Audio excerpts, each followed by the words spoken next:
Welcome to another episode of MHS Geographic. In today's episode, we'll be talking about the history, science, and ethics of reproductive cloning. In order to understand reproductive cloning, you must know some of these definitions of the key aspects that are involved in reproductive cloning.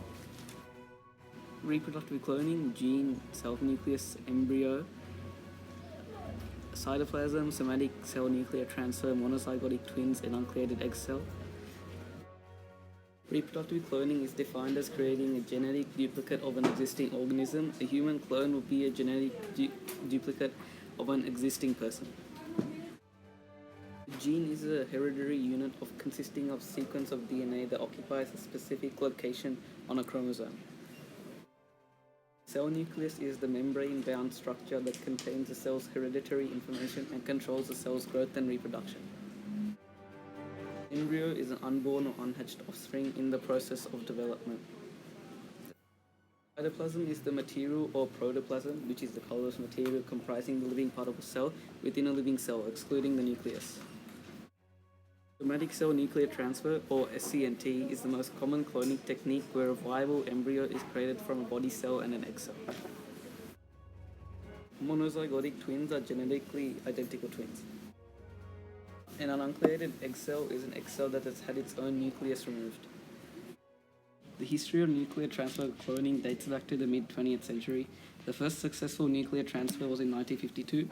Robert Briggs and Thomas King transferred the nucleus from an early tadpole embryo into an enucleated frog egg, a frog egg from which the nucleus had been removed. The resulting cell developed into a tadpole.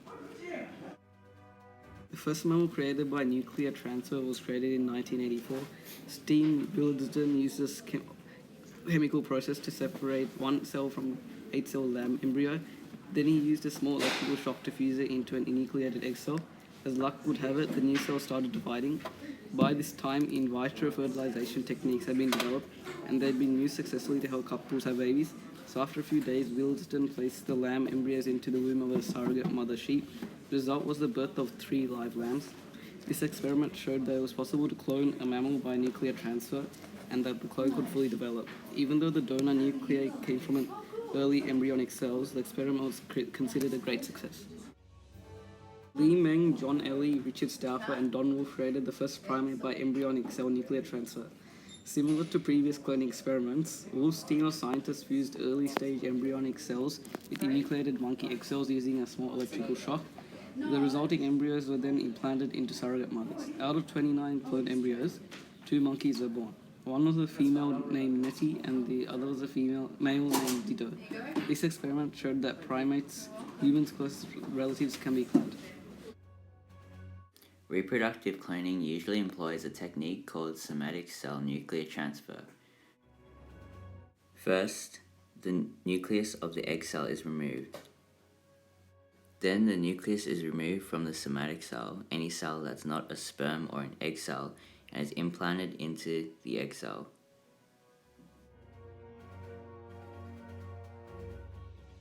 Next, the reconstructed egg is treated with chemicals or electricity to stimulate cell division.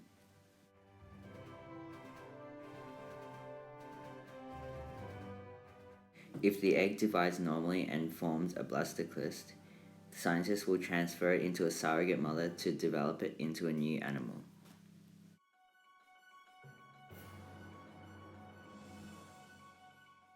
Now that you know about the background definitions, history, and process of reproductive cloning, we will now discuss an article which raises questions about the ethics of human reproductive cloning. The article is titled "The Ethics of Human Reproductive Cloning" and was written by Professor Carson Strong of the University of Tennessee Health Science Center on the 4th of November 2004.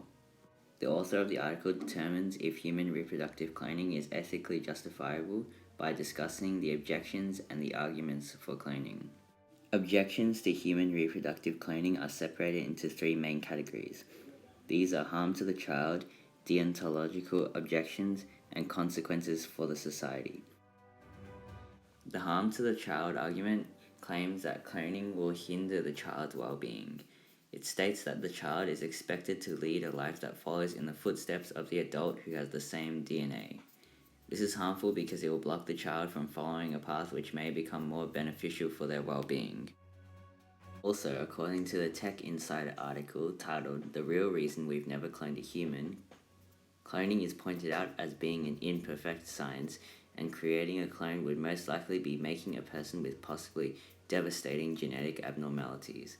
It also states that nobody has got a perfect genome and that there is no reason to duplicate all of someone's imperfections and disorders. Deontological objections assert that creating a child through reproductive cloning is disrespectful towards the child because the child has a right to a unique genetic makeup. The Consequences for Society argument claims that cloning will turn human life into a commodity, leading to a spare parts market for harvesting human organs from cloned brainless bodies for the rich as they seek to extend their lifespan. However, according to the article, the benefits of cloning heavily outweigh the negatives. Cloning gives the child a life, and life is generally good. The treatment of the child after birth should also be considered before saying that the child is being treated with disrespect. Also, cloning shouldn't have a large consequence on society, as it would be restricted to a relatively small number of cases. Arguments for cloning are also included, and they are that so infertile parents can have children, and religious reasons. The article concludes that cloning in the future is ethically justifiable. However, we still have some questions about cloning. What will cloning be used for in the future? Can the fictional clone army become a reality? Is cloning the way to extending the youth and life of a human?